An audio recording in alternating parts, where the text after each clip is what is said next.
Hola, ¿qué tal amigos? ¿Cómo están? Muy buenas noches. Yo soy Esdras Chabot y esto es Dinero y Poder. Estados Unidos quiere acelerar las conversaciones sobre el Tratado de Libre Comercio. Aquí la Secretaría de Economía de nuestro país dice esto será hasta mayo. La dependencia dijo que tanto México como la Unión Americana tienen un periodo de consultas que tomará 90 días hasta el quinto mes del año, donde ambas naciones están ya listas para dialogar. La iniciativa privada de nuestro país dijo que también tiene detectadas fortalezas y debilidades de cada sector, el agropecuario, industrial y los subsectores de cada uno de ellos. Nos acompaña aquí en el estudio de Dinero y Poder Juan Carlos Baker, subsecretario de Comercio Exterior de la Secretaría de Economía. Juan Carlos, buenas noches, gracias por estar aquí con nosotros. Mauricio González, Macario Esquetino, buenas noches. Juan Carlos, en esta situación de incertidumbre, renegociación, Tratado de Libre Comercio, ¿qué es lo que estaría la Secretaría de Economía planteando como agenda, primero frente a los Estados Unidos? ¿Hasta dónde se puede llegar? ¿Qué es lo que se puede renegociar? ¿Cuáles serían las condiciones frente a ello? Claro que sí, buenas noches. Un saludo de parte del secretario Ildefonso Guajardo. Gracias por la invitación. Y yo creo que la pregunta que planteas, Ezra, es muy pertinente. En un proceso en el cual nosotros, pues de alguna manera ya estamos preparándonos para poder llevarlo a cabo a través de las consultas que están realizando con el sector privado, es muy importante tener claro justamente eso que tú mencionas, hasta dónde podemos llegar. Y para poder iniciar ese análisis, lo primero que tenemos que hacer es recordar cuáles fueron las instrucciones, cuáles fueron los principios que el propio presidente Peña planteó recientemente en la manera en la que nos acercaremos hacia Estados Unidos. Hay algunos de esos principios que tienen que ver con otras áreas de la relación bilateral en lo que respecta a los que tienen que ver con comercio, que es la pregunta que tenemos.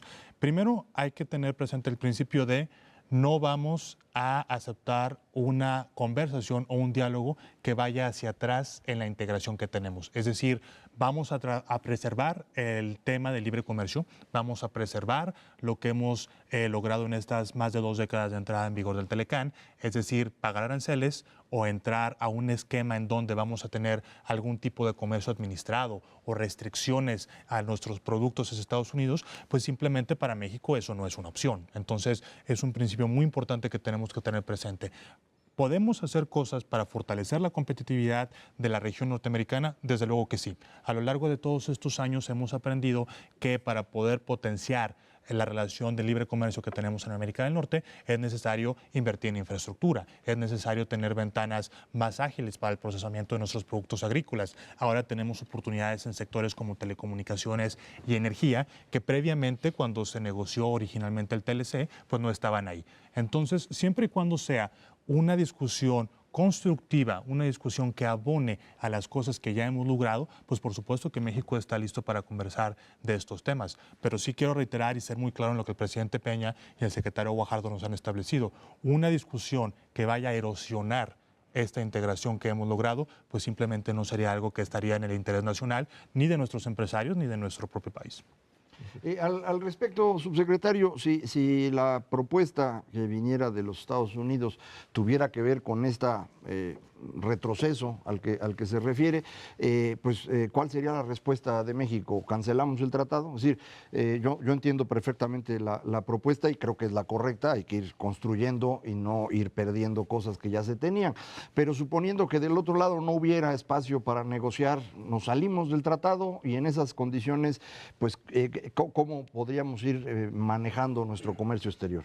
Muy pertinente la pregunta, Macro. Yo creo que aquí también es importante tener claro lo que el propio tratado prescribe para esas situaciones. Porque, pues bueno, es un contrato y a final de cuentas los contratos tienen cláusulas, ¿no? Si nosotros vamos a la letra de lo que dice el artículo 2205 del TLC, declara que cualquiera de las partes, no solo Estados Unidos, cualquiera de las 3 partes que de los países que forman el TLC, puede, si en algún momento dado no corresponde a sus intereses, decidir salir de este acuerdo, ¿no? Entonces, la manera en la cual México se está acercando a esta discusión, como mencionaba, es desde el principio de que el TLC ha sido benéfico para todos, para los 3 países. Y los números de comercio y de inversión creo que atestiguan justamente estos beneficios.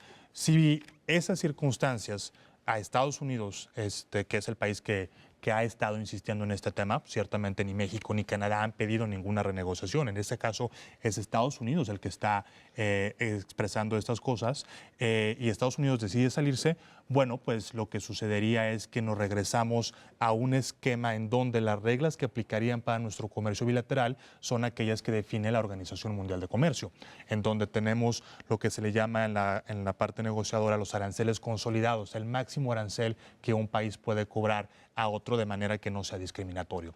Y en ese aspecto, pues bueno, regresaríamos a un esquema de ese tipo, en donde los productos mexicanos tendrían que pagar el arancel que sea correspondiente, pero recordemos que estos son bastante bajos. Cuando digo también que se pagaría un arancel, pues la verdad es que no necesariamente es algo prohibitivo o no necesariamente es algo que vaya a inhibir el comercio. Incluso hay muchos productos en Estados Unidos cuyo arancel de nación más favorecida ya es cero. Entonces, bueno, no se pagaría el arancel en esos casos, ¿no? Para poder también nosotros, como país, tener estrategias alternas, tenemos que pensar en las alternativas. Creo que hay algo que siempre se ha manejado con mucha razón, que es que pues, México necesita diversificar su comercio. Necesitamos que haya más empresas comerciando y teniendo oportunidades en otros países. Y aquí es donde también entra la estrategia de diversificación comercial que el presidente Peña nos ha instruido llevar. Entonces, estamos actualmente, por ejemplo, desarrollando la profundización de nuestro acuerdo de libre comercio que tenemos con Europa, que recordemos que está vigente desde el año 2000, entonces han pasado ya algunos años y hay cláusulas que podemos mejorar, hay acceso para nuestros productos agrícolas que todavía podemos ejecutar con mucho éxito para los productores. Estamos explorando también opciones con países como Brasil y Argentina, que son economías no solamente cercanas a México y históricamente muy relacionadas, sino que también son mercados muy importantes que todavía no hemos llegado.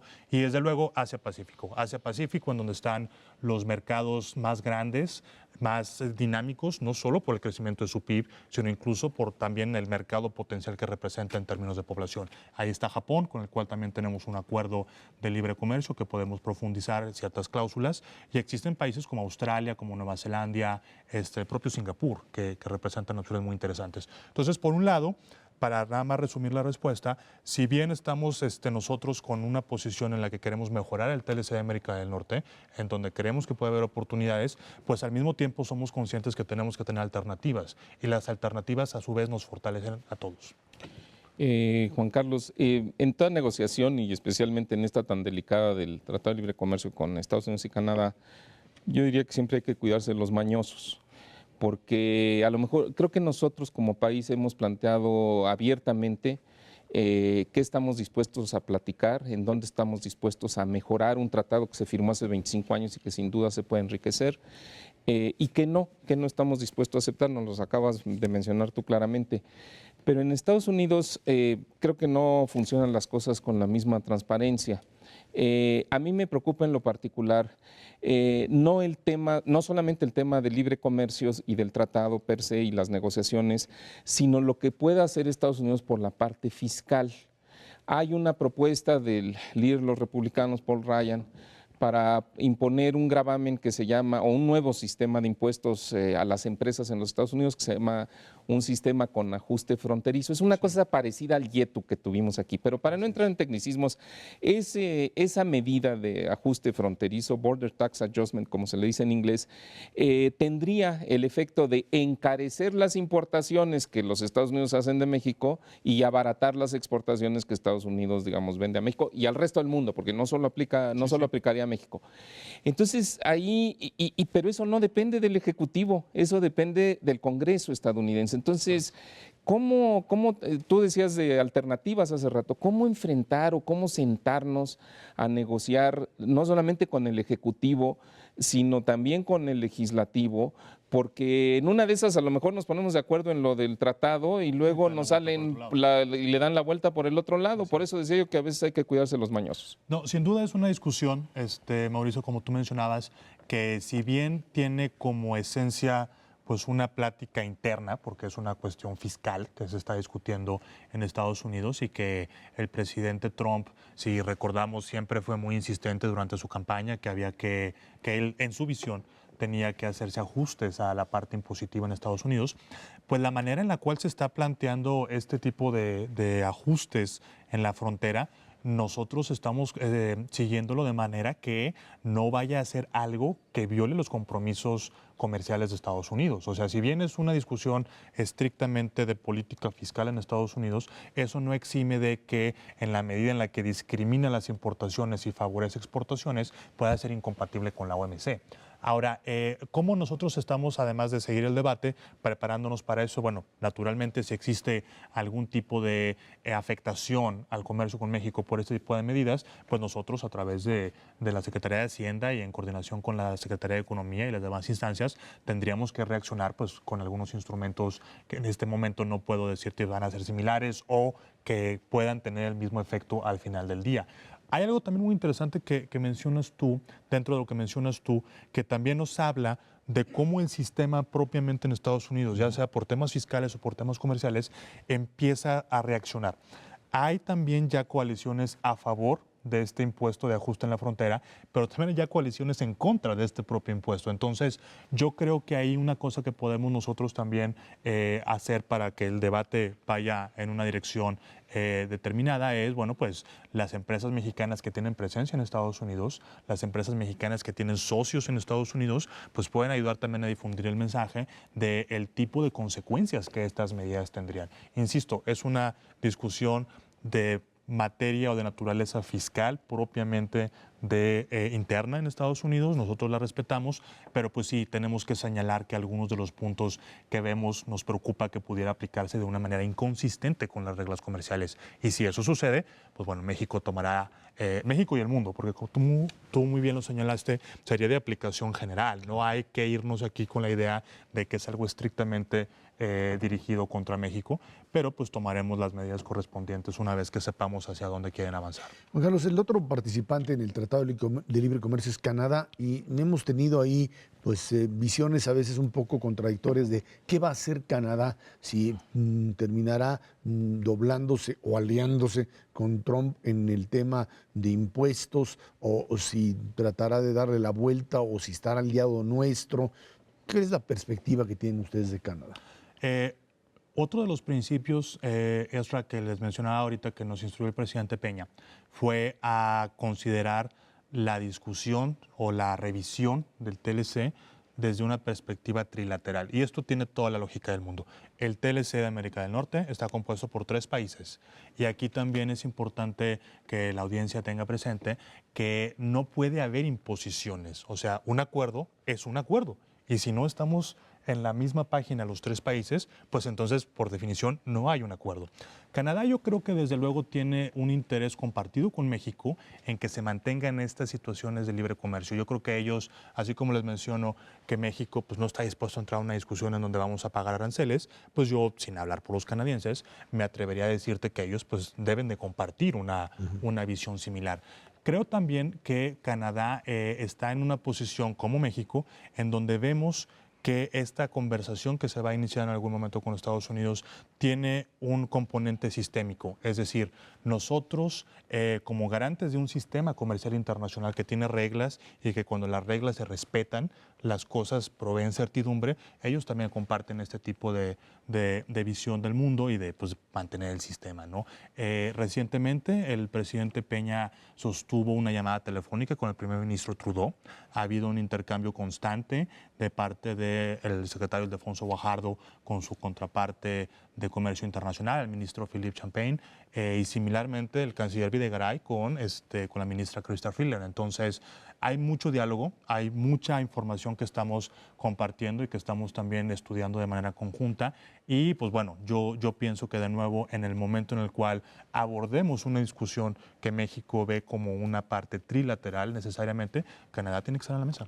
En todo caso, la perspectiva es de que las cosas no van a quedar como están hasta ahora, sino que habrá modificaciones. Esto, pensar que podríamos manejar una situación en donde en este modelo de negociaciones podríamos quedar como ahora, no es un escenario probable. Pues mira, de nuevo, los escenarios de negociación siempre te llevan a cosas que es difícil decirte con la exactitud. Yo pienso que esta coyuntura o esta esta oportunidad que nos ha traído este momento, pues tenemos que verlo de una manera inteligente, tenemos que verlo de una manera constructiva, así nos lo piden la sociedad, así nos lo piden los empresarios. Y, insisto, si cambiar implica mejorar, si cambiar implica atender aquellos problemas que después de 22 años nos hemos dado cuenta que pueden existir ahí, adelante. Pero de nuevo, cambiar no puede interpretarse como algo que vaya a ir en contra de nosotros mismos. Entonces, pues esperemos que la negociación vaya por ahí y que tengamos mejores resultados de los que por lo pronto pensamos pueden suceder. Juan Carlos Baker, subsecretario de Comercio Exterior de la Secretaría de Economía, muchas gracias por estar aquí. no, gracias a ustedes por la oportunidad. Gracias. Vámonos a una pausa. Esto es Dinero y Poder.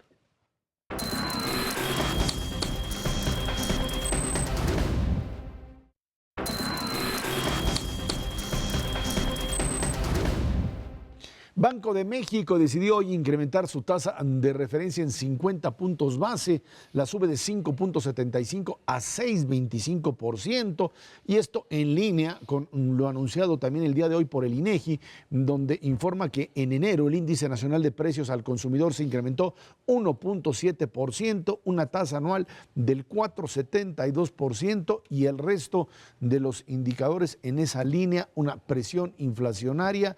Pues sí, es cierto, alzan los precios de la gasolina, más lo que teníamos acumulado de atrás de lo que podríamos llamar presión de precios al productor que se había contenido.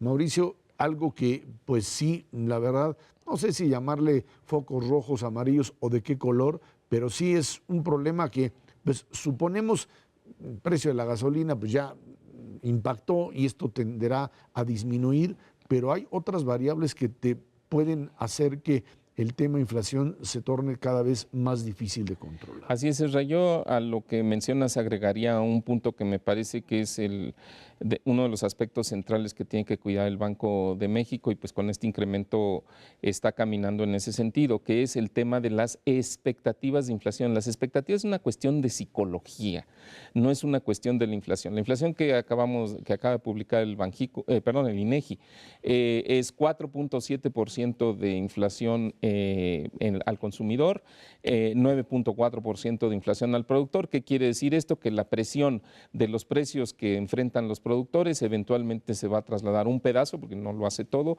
a los consumidores. Eso lo hemos dicho aquí desde hace meses y así ha venido sucediendo. La inflación que tenemos actualmente no es un producto del gasolinazo y no va a aflojar el ritmo a menos de que el Banco Central tome medidas. Esta medida de incrementar las tasas de interés es la única que tiene. O sea, no se trata, no hay que confundirse, no es para que se afloje el tipo de cambio, para que regrese o baje de los 20 pesos por dólar. Eso puede suceder. Eso puede suceder, pero el propósito fundamental es mandar una señal muy clara de que el Banco Central no está dispuesto a que la inflación y sobre todo las expectativas de inflación sigan subiendo. ¿Y por qué son importantes las expectativas? Porque desde hace muchos años lo que sucede es la inflación eventualmente alcanza la expectativa que las personas tienen de ella. Entonces, si ahora, nada más para dar unos números, a fines del año pasado, la expectativa de inflación para este año andaba alrededor arribita del 4%. Vino el problema con el señor Trump, se destapó, se elevó el tipo de cambio y vino el gasolinazo, se subió, digamos, al 4,5%. La última encuesta que se tiene conocimiento, que es, por cierto, de Banamex, entre especialistas financieros, y está en el 5.3%. Hoy también el IMEF recaba datos similares, 5.3%. Entonces, no pueden estar muy equivocadas estas encuestas. Lo que tienes que hacer es evitar que mes a mes la expectativa de inflación se siga creciendo, porque entonces la inflación sí la va a alcanzar. La inflación hoy está en 4.7, es un poquito alta, no es crítica, se puede detener, ¿no? Sin duda, pero para eso se necesitan acciones firmes como la que el Banco de México instrumenta hoy, que es subir las tasas de interés. Tiene un incremento en el costo del dinero, pero pues ni modo, no hay manera de evitarlo. A lo mejor para los amigos del auditorio puede servir una pequeña explicación de por qué las expectativas son tan importantes. La inflación en su origen puede venir por dos lados. Uno, porque las cosas que usas para producir salen más caras, y la otra porque hay mucha gente que quiere comprar y entonces pues el exceso de demanda hace que los precios suban. Cuando estas dos cosas empiezan a ocurrir, las personas empiezan a pensar cómo va a estar mañana.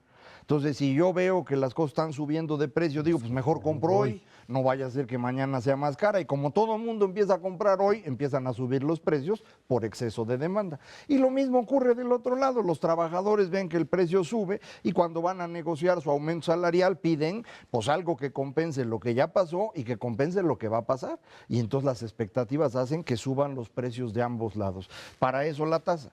La tasa de interés lo que te permite es, primero, que no haya mucha gente que quiere comprar hoy, que sea más negocio para muchas personas ahorrar el dinero que gastárselo, y va a ayudar también porque va a bajar el tipo de cambio, que hasta este momento ha sido, creo yo, el elemento más importante en el aumento de precios. O sea, lo que estamos viendo es que en 2016 se nos movió el tipo de cambio 25%.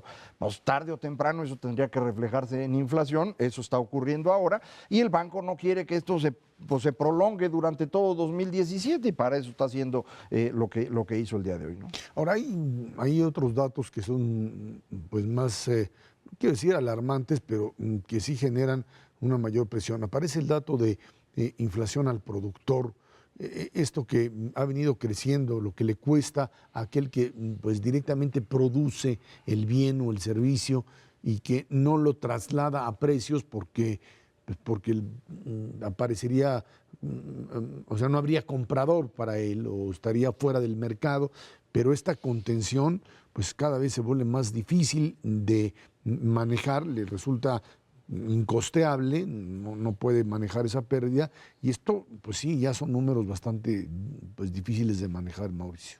Sí, son difíciles de manejar, ya no, los márgenes de utilidad de los productores ya no dan para mucho, Esra. El año pasado y antepasado se absorbieron en parte porque disminuyeron los precios de materias primas y los precios también de los energéticos. Ahora estamos viendo exactamente al revés, no está el gasolinazo, entonces ahí ya no hay mucho margen de maniobra. Y efectivamente, como dice Macario, el problema también es que no se contaminen las negociaciones salariales. La mayor parte de las negociaciones salariales se da en los primeros 3 meses del año, así ocurre en nuestro país.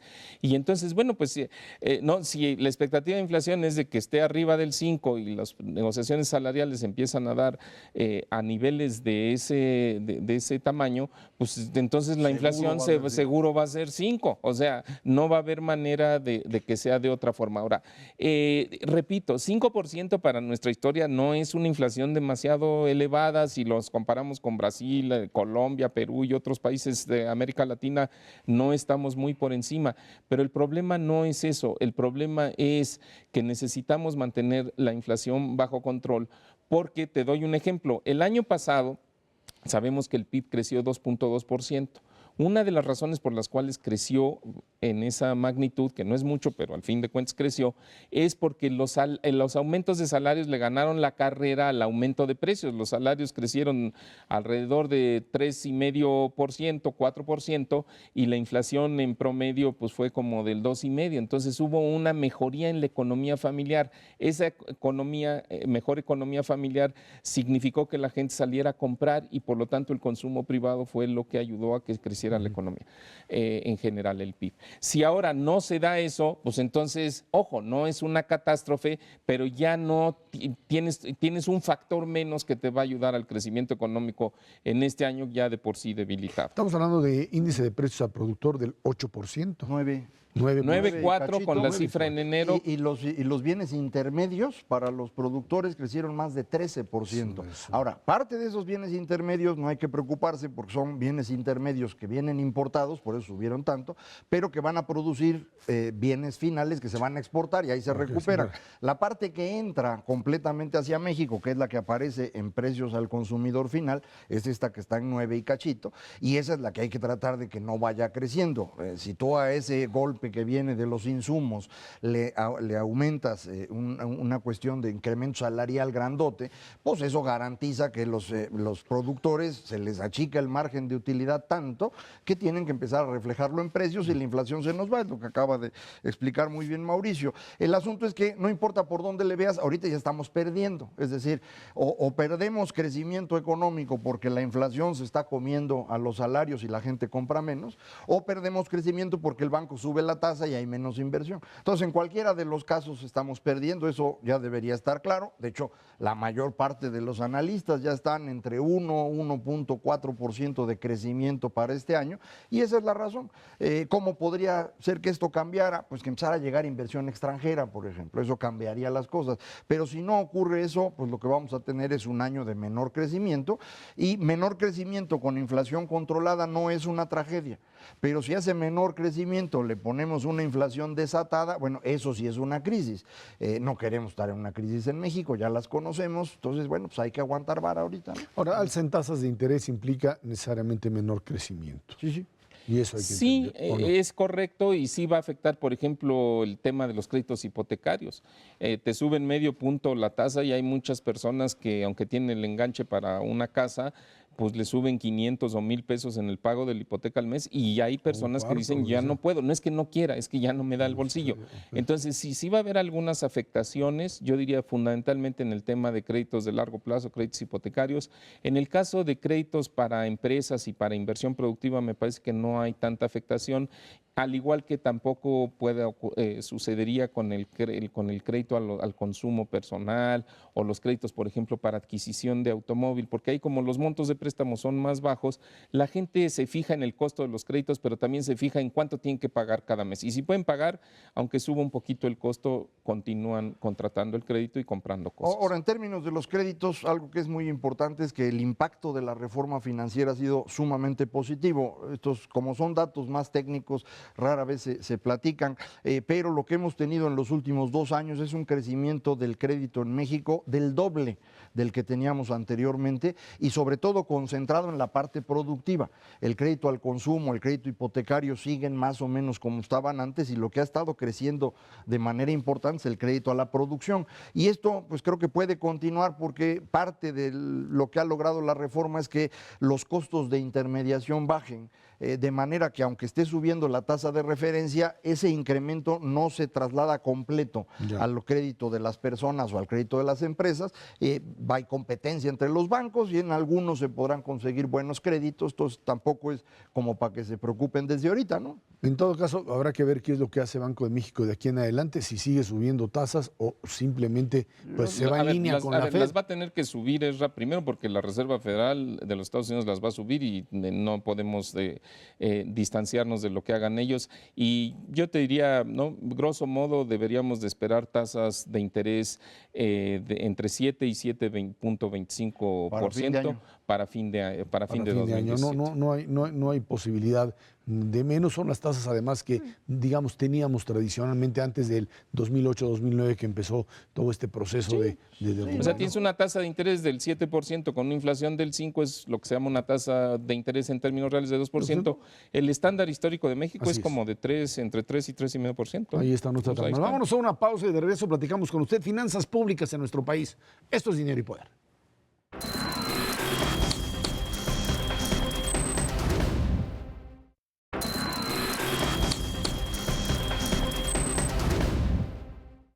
En 2016 el gobierno federal gastó 5.343.749 millones de pesos, lo que significa un incremento real del 6.2% respecto al gasto de 2015. Esto representa alrededor del 27,5% del PIB y supera los 4.7 billones de pesos que se tenía contemplado gastar el año pasado. Poco más de la mitad, del 51%, fue financiado por el cobro de impuestos. El gasto incluye el pago de la deuda pública, que equivale al 50.5% del PIB. Moody's alerta sobre la deuda del gobierno debido a que aumentó más de lo esperado en 2016 y advirtió que el débil crecimiento de la economía mexicana podría añadir presiones en este 2017. No que le iban a bajar. Yo creo que Moody's está tomando una posición, en mi opinión, exagerada, porque no sabemos bien qué está midiendo. Efectivamente hay un incremento en deuda, eso ya lo sabíamos, hay un déficit del gobierno y por lo tanto va creciendo la deuda, pero si estamos midiendo la deuda así nada más como porcentaje del PIB, México sigue teniendo una deuda baja comparado con la mayor parte de los países. Si lo que uno quiere medir es la deuda comparado con lo que el gobierno recauda, porque pues el gobierno se va a tener que pagar, entonces las cosas podrían estar distintas y sin embargo en los últimos 2 años ha estado bajando esta relación entre deuda e ingresos del gobierno porque los ingresos han subido, especialmente los ingresos de impuestos. Entonces si medimos la deuda comparado con los ingresos por impuestos que tiene el gobierno, en los últimos años esto ha ido mejorando, de manera que en ese tema creo yo Moody's estaría exagerando. Si ellos dicen no estamos midiendo así, sino la deuda en su conjunto, bueno, pues entonces estamos 20 puntos abajo de Brasil, tampoco tendrían razón para descalificarnos. Yo creo que pues a nosotros nos agarran de su puerquito, igual que ha pasado con Trump, porque cuando este mismo problema de deuda aparece en un país europeo o en Estados Unidos, no dicen nada, pero pues yo creo que para quedar bien, pues nos están agarrando a nosotros. Mauricio, esto tiene que ver también, dicen, con el tema crecimiento, o sea, la posibilidad o el tema de que México no esté creciendo, no está creciendo nadie, pero bueno, el tema de México, el nivel de crecimiento con el nivel de deuda y el hecho de que, es cierto, se está endeudando menos que antes, pero el endeudamiento se mantiene. Esta es la causa de lo que de alguna forma sigue siendo esta presión de las calificadoras. Así es, Israel. Yo francamente no creo que las calificadoras estén exagerando la nota. Nuestras finanzas públicas sí se están debilitando.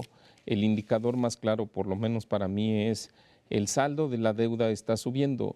Si lo comparamos respecto al PIB, pueden generarse problemas porque sobre todo en el caso de la deuda externa, pues está denominada en dólares y entonces el PIB está en pesos y ahí hay problemas de comparación, pero yo creo que irse a lo más sencillo es en esta ocasión lo más claro y posiblemente correcto. La deuda en pesos, el gobierno tiene deudas en pesos y en dólares. La deuda en pesos del año pasado, que es la llamada deuda interna, creció casi 12% en términos reales y la deuda externa, si la medimos en dólares, para no entrar en problemas de qué tipo de cambio usas, creció 10%. Entonces, pues, la deuda está creciendo, de eso no hay vuelta de hoja.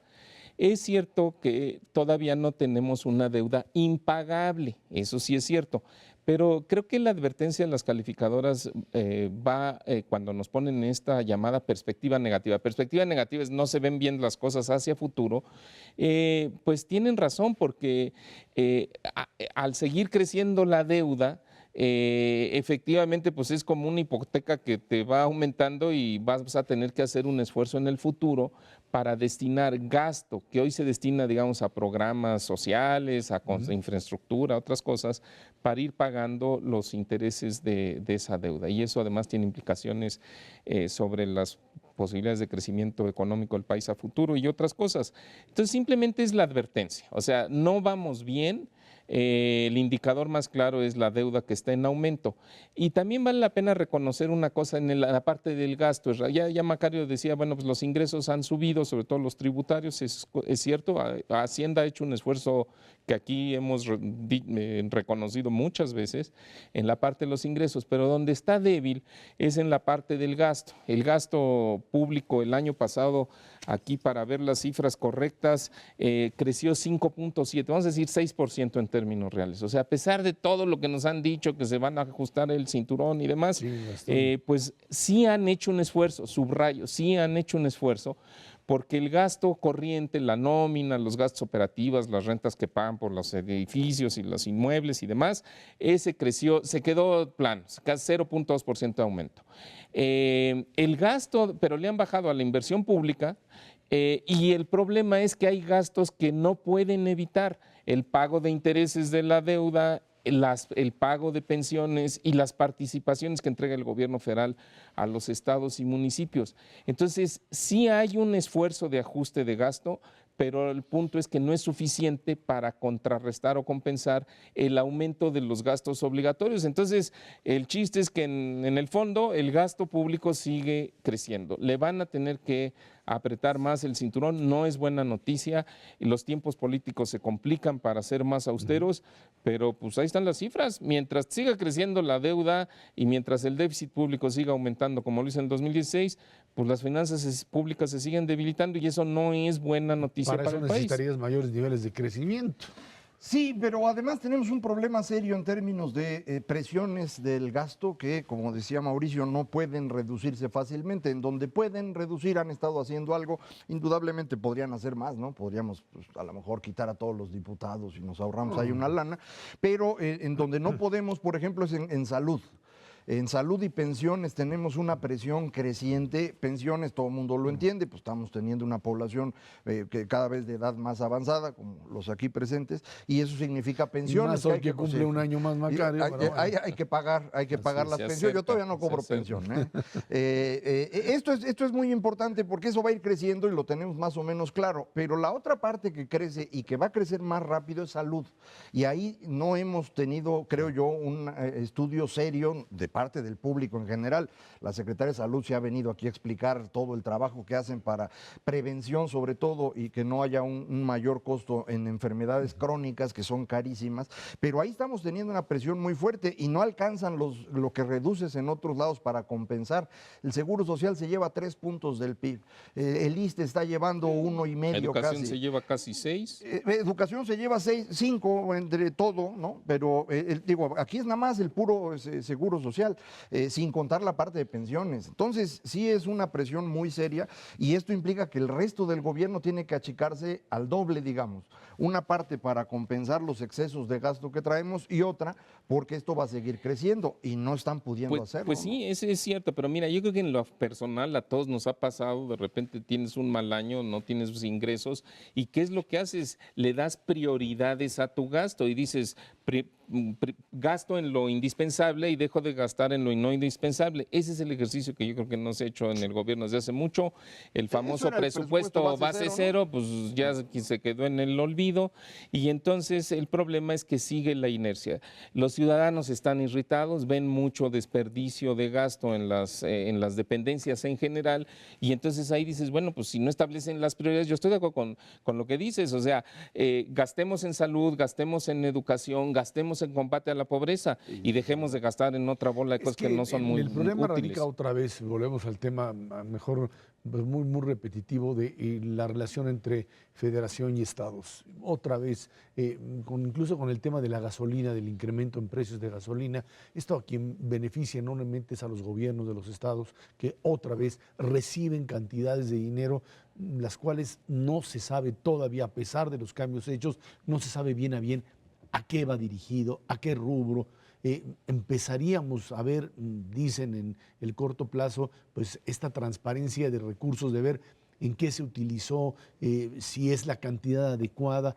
Estos niveles de discrecionalidad en el manejo de los recursos que entrega la federación a cada estado, me parece que es la parte en donde también por evitar mayores conflictos se está desperdiciando una enorme cantidad de dinero y ahí es donde podríamos reducir significativamente. Sí, nada más ha sido una cuestión bien complicada de resolver porque incluso en términos de contabilidad no había claridad, es decir, cada estado tenía su sistema de cuentas distinto y entonces te asignaban el dinero sin que tú pudieras saber exactamente a dónde iban. Estaban en un trabajo de ir ordenando la contabilidad. Ahora yo espero que con los avance paulatino del sistema anticorrupción y las atribuciones adicionales a la tesorería, perdón, a la Auditoría Superior de la Federación para que pueda revisar, esto pues nos ayude ahí. Pero en cualquier caso, aun cuando todos los que están en el gobierno fueran personas austeras y honestas, no alcanzaría el dinero. ¿Por qué? Porque en México queremos gastar como si estuviéramos en un país europeo, es decir, queremos que haya educación y salud y pensiones y todo, y queremos pagar impuestos como si fuéramos un país africano. Es decir, esos son los niveles, ¿eh? Es decir, el gasto en los países europeos, en el caso más pequeño, está en 40% del PIB. Nosotros en México de impuestos el año pasado, que fue un récord, recaudamos 14.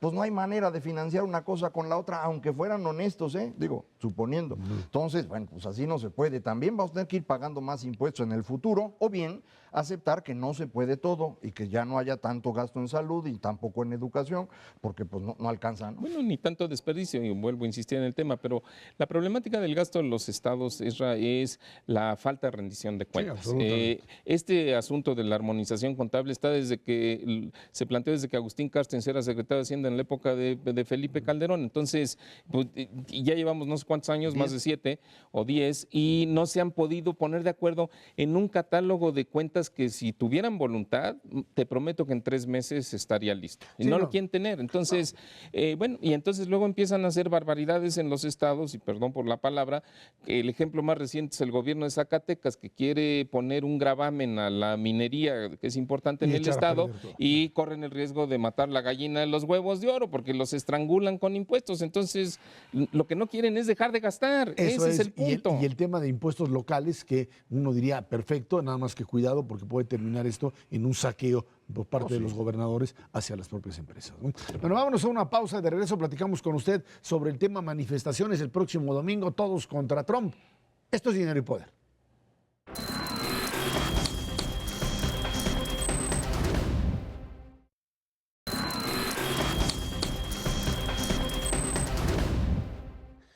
El domingo, más de 70 organizaciones civiles y académicas realizarán 2 marchas, una sala del Auditorio Nacional y la otra del Hemiciclo Juárez. Las dos a las 12 horas, se encontrarán a las 14 horas, a las 2 de la tarde, en el Ángel de la Independencia, sobre la Avenida Reforma, donde cantarán el himno nacional. Las demandas principales son exigir respeto al presidente Trump, esto que respete a nuestro país, y demandar al gobierno federal que defienda los intereses en cualquier negociación. Dicen que en 18 ciudades de la República habrá marchas o concentraciones.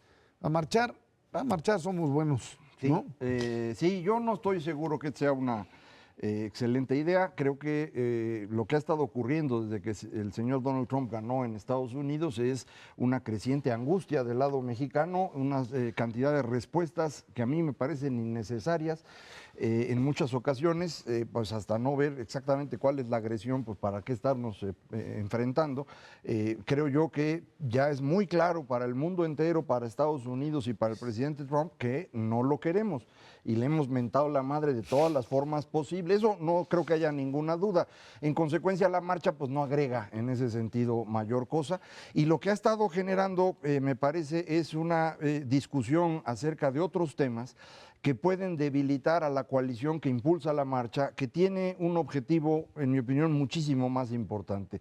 La mayor parte o una parte significativa de los convocantes son quienes han estado impulsando el Sistema Nacional Anticorrupción. Esa labor es de la mayor importancia, en eso han hecho una gran aportación al país, y poner en riesgo eso al convertir ese objetivo en una cosa adicional con esta marcha y llegar a un enfrentamiento con la izquierda, que no ha querido apoyar al Sistema Nacional Anticorrupción hasta el día de hoy, me parece que está debilitando las cosas. Es decir, en todos lados en los últimos días la gente de izquierda ha estado descalificando esta marcha, como lo hizo Andrés Manuel en 2004, ¿no? La marcha de los pirurris, que le llamó en aquel entonces.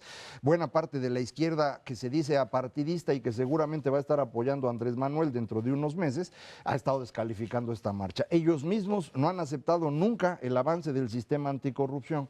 Entonces, creo que pues, al abrir los objetivos se debilitan las cosas. Yo no estoy seguro que sea una gran idea, pero pues ya que está convocada, me parece que es importante que todos aquellos que creen que esto puede servir para que el señor Trump pues nos vea de una manera distinta y que pueda ayudar esto a tener una posición más unida en el país, pues adelante, ¿no? Es una gran oportunidad. Así es, yo creo que en primer lugar no es una marcha, sino que son 2 marchas. Yo le llamaría ¿no? un problema en donde uno de los propósitos, el propósito central de estas marchas del domingo es mostrar la unidad de los mexicanos frente a un problema común que tenemos con la nueva administración del señor Trump, y entonces resulta que no hay una sola marcha, sino que en principio habría hasta 2 marchas, una encabezada, como dice Macario, por un buen número de organizaciones, instituciones académicas como la propia UNAM, o sea, realmente un grupo de organizaciones muy sólido, Y otra en donde destaca la señora Miranda de Wallace, que todos conocemos, que pues también pretende, ¿no? O es parte de otro contingente que agrupa organizaciones laborales y demás. Me parece que ahí hay una contradicción, porque si lo que queremos mostrar unidades, pues ¿por qué no empezamos por una sola marcha? Y tiene que ver mucho con lo que está diciendo Macario. Yo creo que, vamos, el propósito fundamental es mostrar unidad, darle fuerza a nuestro gobierno para que se manifieste claramente que hay un apoyo social y llegue a las pláticas y negociaciones que ya han empezado con los Estados Unidos con ese sustento, con esa cimentación, con esa ayuda. Sin embargo, me ha llamado la atención, he escuchado algunas entrevistas de los organizadores de esta marcha y entonces, por un lado, mencionan lo que acabo yo de decir, pero luego le agregan, no es una marcha para manifestarse en contra del gobierno. Bueno, está claro, es más bien para manifestarse en contra de lo que el señor Trump está, de la agresión que ha tenido México respecto por parte del señor Trump. Pero, dicen, no vamos a criticar al gobierno, pero sí vamos a solicitar que el gobierno se fortalezca. Y uno dice, ¿y eso qué quiere decir? ¿Cómo lo controlas en una marcha? ¿De qué manera se van a manifestar las personas que acudan?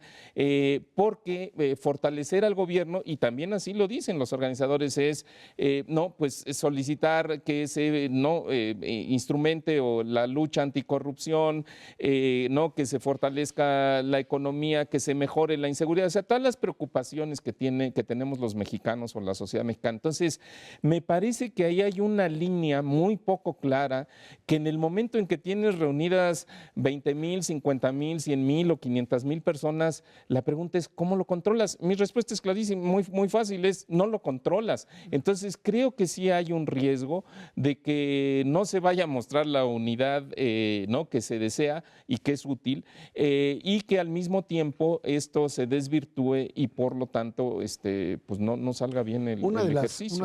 Uno de los consejos de los grandes organizadores de marchas es tratar siempre de fijar un solo objetivo. Así es, uno no solo. múltiples. Cuando tú estableces en una demanda de masas distintos objetivos, hay distintos grupos que jerarquizan, que tienen pues mayor peso para una u otra y te van a desviar el argumento e incluso la propia demanda.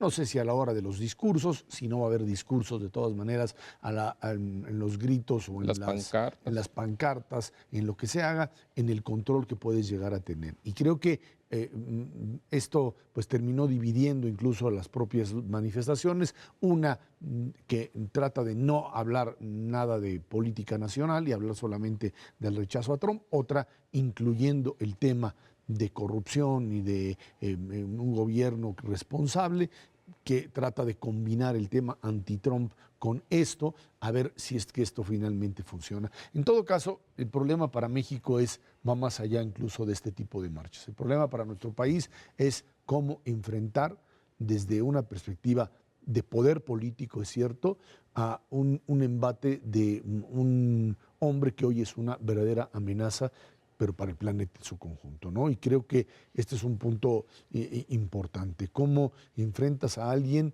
que incluso en los Estados Unidos hoy ha generado un nivel de aislamiento hacia su propia persona, o sea, hacia lo que representa en los Estados Unidos? Incluso teníamos el argumento del juez al que él nombra o propone como juez de la Suprema Corte de Justicia, que ante la descalificación del propio Trump del sistema judicial, el juez se dice verdaderamente descorazonado y decepcionado porque no entiende qué es lo que está pasando. Es el grave problema de un sistema democrático que le permitió a un personaje antidemocrático llegar al poder. Ese es quizá una de las grandes debilidades de los grandes sistemas democráticos, el no tener los controles suficientes para que alguien que no está dispuesto a respetar a la democracia, a la pluralidad, el régimen, el Estado de Derecho, pues pueda utilizar la democracia como un elemento para ascender al poder. Sucedió en el siglo XX y se generaron pues verdaderamente catástrofes en el mundo por este modelo, y uno nunca hubiese pensado que esto pudiese producir en los Estados Unidos. Especialmente en Estados Unidos, no es solamente que sea un personaje antidemocrático, es además muy ignorante de lo que tiene que hacer en ese puesto.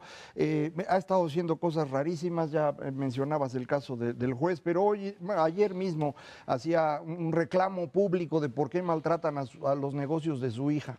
Eso, en principio, pues suena mal que lo diga el señor, pero lo hizo en la cuenta oficial de la presidencia de Estados Unidos. Eso es un delito. Es decir, está usando los datos oficiales, las cuentas oficiales del gobierno para negocios particulares. Esto ya va abonando al eventual proceso de impeachment si llega a ocurrir.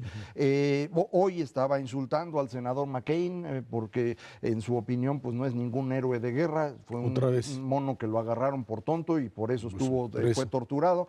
Entonces sí es un problema, yo creo que es un problema global como tú dices, y no deberíamos considerarlo un problema de México. Nuestros problemas son otros y nuestro problema principal, creo yo, hoy sigue siendo el tema de corrupción, y ahí estas organizaciones que convocan han hecho un trabajo excepcional. Me preocupa mucho que lo empiecen a distraer con otras cosas que no van a producir algún beneficio.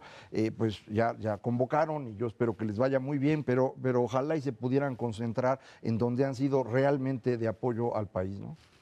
Bueno, y lo que sí es un hecho es que sí tenemos que hacer algo los mexicanos, porque después de que el señor Trump toma posesión hubo en el mundo 4 millones de manifestantes en muy diversos países, y pues aquí en México el señor Trump nos agrede y no hay ni cuatro manifestantes. Entonces sí es necesario que la sociedad empiece a responsabilizarse y defendernos también como personas y ayudar a nuestro gobierno en fortalecer su posicionamiento. Mauricio González Macario, que tiene muchas gracias. Gracias a usted que nos ve, nos escucha aquí en Canal 11 a las 10 de la noche, en todos los jueves, Dinero y Poder. Estamos en la radio Noticias MBS en el 102.5 del FM de lunes a viernes de 5 a 7 de la noche. Por nuestra parte, muchísimas gracias y muy buenas noches.